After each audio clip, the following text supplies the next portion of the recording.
With the Lucky Land Slots, you can get lucky just about anywhere.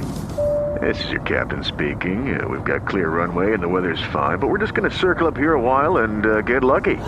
No, nothing like that. It's just these cash prizes add up quick. So I suggest you sit back, keep your tray table upright, and start getting lucky. Play for free at LuckyLandSlots.com. Are you feeling lucky? No purchase necessary. Void where prohibited by law. 18 plus terms and conditions apply. See website for details.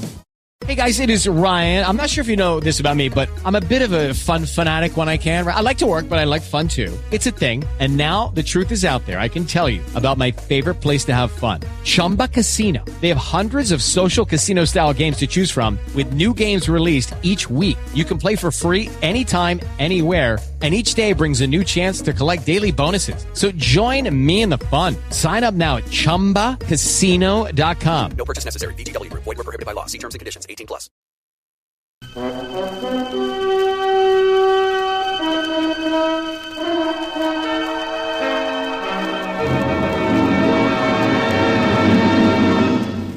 I have been here. The Grey Goose. Adventures of a Modern Robin Hood.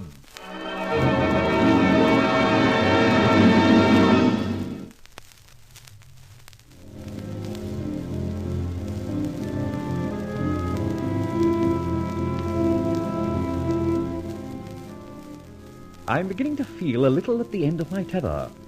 My old school friend, now Inspector Ebenezer Ford, is hot on the trail of the Grey Goose. He's put 2 and 2 together and roughly estimated it at more than 4. I, in my conceit, have distributed Grey Goose feathers hither and yon. So what? If I were not the Grey Goose, I'd sing a swan song. Reflecting thus, I hear my warning buzzer go, which indicates that anybody coming out of the lift on my floor is coming to my door. As usual, pardon the conceit, I'm right. My doorbell rings. Why, Ben. Inspector Ebenezer Ford, do you, Fletcher? Dignity, eh? Official is the word. My. So you are here to, to what, if one may ask? Let's have no more nonsense, Fletcher. I've long had my own suspicions. I followed them up. In fact, I've joined a whole series of events together, made out of a jumbled jigsaw, a pattern which shows me that... That what, Ben? That there's a definite hook-up, a tie-up between you and this bandit, the Grey Goose. You tie up the Grey Goose and me? Yes, I do. As far as I recollect, this Grey Goose cove has robbed, pillaged, and plundered all over the place. He has. As I said, he's a bandit, a thief, a robber. And you think that I, cadet of the House of Fletcher and Sons, lock and safe merchants, safe, mind you, am responsible for the defalcations of this character? Definitely I do. Fletcher, you are it, definitely. Hold out the handcuffs, Ben, even if they don't fit. Now, stop bragging. That you and I are old schoolmates is forgotten. By all means, let's forget it. At school you were a prig, a very large blob. I didn't like you. You were the clot of the class. Wait on, I was not. Now, look, I'm only trying to tell you that those days are over. Alas, pity you didn't stay out the term. I'm a policeman. I'm after a malefactor. I have to run down my man. Mount his stuff. I'm surprised at you. My man, the Grey Goose, is you. Good gracious, Ben. Pity you never played in the school dramatics. You would have been a sensation. However, the accusation is ridiculous. Is it? There have been cases of men in big positions. Some have shot themselves. Some have emigrated. Some are but ruined remnants of themselves. Well? In every case, the Grey Goose feathers figured. Safes have been opened. You're the greatest expert in the city. Oh. Men have decamped. Scotland Yard has been worded up. But with the exception of his feathers, the Grey Goose himself has been conspicuous by his absence.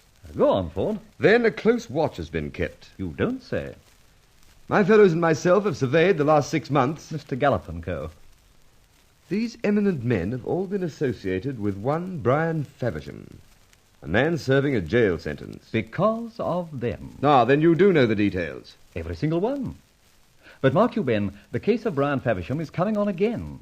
A retrial is ordered. And don't I know it. All right, then. This case of Brian Faversham. Supposing, only supposing, mark you, that this feathered bird of yours was instrumental in wrecking a few of the blokes who should have been doing time instead of him, what then? What are you getting at? Simply this. What on earth is your reason for supposing that this character has any connection with your humble servant, Rolland Fletcher? Well, my dear man, I... Clean bold, Ben. Even suppose, mark you again, suppose I said to you now, this moment, with no witnesses present, Inspector, I am your man. I am indeed the Grey Goose. Have you one atom of proof? Could you go into a court of law and produce one frail piece of evidence to support your case? I think I could produce enough circumstantial evidence. Circumstantial evidence. That's the hurdle over which many a police case has come a cropper. All right, Ben, cool down. Do as I said. Shove the chains and handcuffs on me now, and then go ahead and prove your case. Fletcher, listen to this one. Go on, then, old sleuth. You were born in Norfolk. True. You also have a rather attractive home there. True again. I, in addition, have the pen of my aunt in the study, and the daughter of the gardener is a girl. And don't sidestep, please. Your jokes, such as they are, as always, fail in comedy appeal. Oh, dear. Joke over. Proceed. Now, that old home of yours... Oh, don't make me cry. Shut up. That home of yours is the centre of a very flourishing little industry. Is it? What am I making? Carpets? Or running a pot still? No. You or your agent runs a very profitable goose farm, Norfolk geese. It's a big and flourishing place. Now, let me guess. You're going to tell the income tax man about me. Now, let me remind you, that this is an official inquiry. Right. Back to tours. My geese. Apparently you've been having a gander down there. A look-see. Putting these facts and others before a judge and jury will make the case look very black, don't you think? These facts and others? What are the others, Ben? Inspector. You're an engineer, a director of the firm of Fletcher & Son, safe and lock makers. You are indeed their chief designer and expert. Jolly good, too, even if I say it myself. There is hardly a safe or strong room you couldn't open. So what? These men the Grey Goose talks about having ruined, each in turn has been robbed. On the scene has been planted a grey goose feather, a braggadocio token. So that's how you work it out. Very clever of you, Ben. But go on, I feel you have more. I have. When these raids of yours started, the press referred to you... Not me yet, Ben. The Grey Goose, then, as a modern Robin Hood, robbing the rich to pay the poor or some charity or other, right? I read the papers. Suddenly I had an idea. Robin Hood was an archer. Archers in the old days feathered their arrows with a grey goose feather, right? My hat. Brainwave upon brainwave. Thus, for lack of a better name, I called you the Grey Goose, because you were leaving these tokens around. Not me, Ben. I keep reminding you. Anything else? Good heavens, yes. Do you know what the men who made arrows were called? Seem to have heard it. Now, what was it? I'll tell you. You flesh an arrow when the feather is inserted in the shaft. The men who performed this task were called fleshers. Jolly nice little exposition, Ben. The modern version of flesher is Fletcher. By Jove! So I'm related to some old bloke who figured at the Battle of Hastings. All right, have your joke. What have you got to say? Just this, old man. Your powers of deduction haven't failed you. You're a credit to all the books you've read. But... But what? You just haven't got an atom of proof. Admit it, man. No court of law could, with all your facts and theories, be persuaded that I am the Grey Goose or that the Grey Goose is Rolland Fletcher. Supposing you're right. I've only to catch your goose on one of his excursions, and that, together with the foregoing facts, will do the trick. That's right. Nail this cove robbing a worthy citizen safe and planting a feather, and the world is yours. I wouldn't be at all surprised if they made you a chief commissioner. You treat all this very lightly, Fletcher. But I, as a police officer, regard crime as crime and punishable by law. In fact, you could say, I hate crime. There's another angle, Fletcher. That little acquaintance of yours, ex-lag, ex-burglar, Charlie Austin. What's he done? Nothing, except he some years ago was in your workshops and taught you in those early days the rudiments of locks. We're keeping an eye on him. This is not a very profitable discussion so far, but we'll talk again later. On my stamping ground, Scotland Yard. Good day. Oh, won't you stay for a drink? Under the circumstances, no. Sorry. Oh, and you might give my regards to Miss Faversham.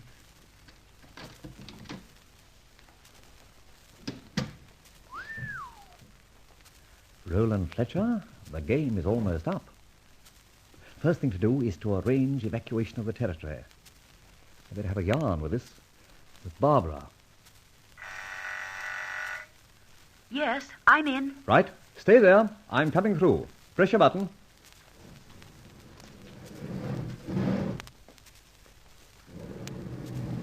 You heard? Yes, I heard. Rolly, you're in a spot. In fact, we all are. Yes, it does appear so. It seems he's got eyes on you and Charlie Austin as well as myself.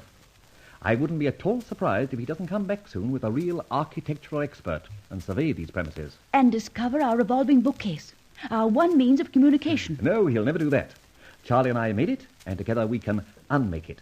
Which reminds me, Charlie's in a bit of danger too. I'll ring him up, I think. It'll be safe enough from my phone. Yes, I think so. I'll bet mine is tapped by now.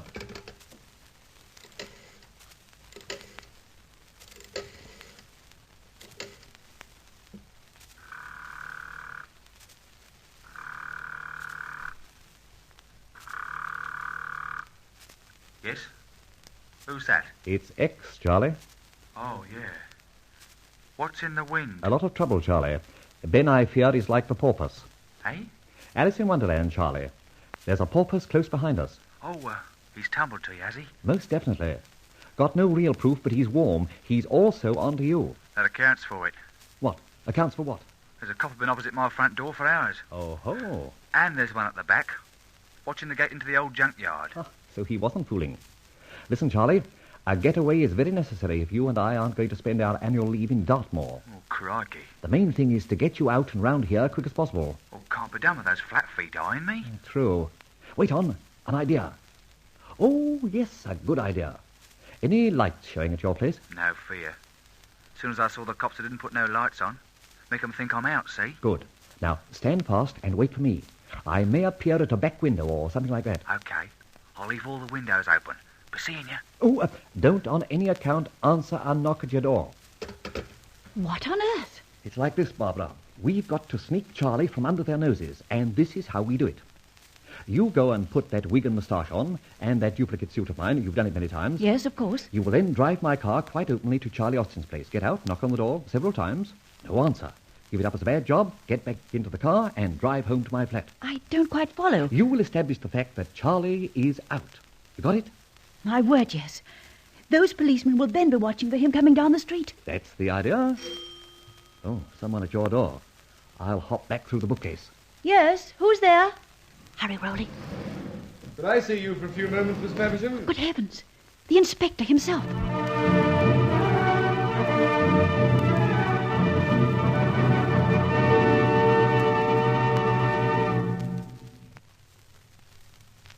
The trail seems to lead nearer and nearer to the exposure of Rolland Fletcher as the Grey Goose.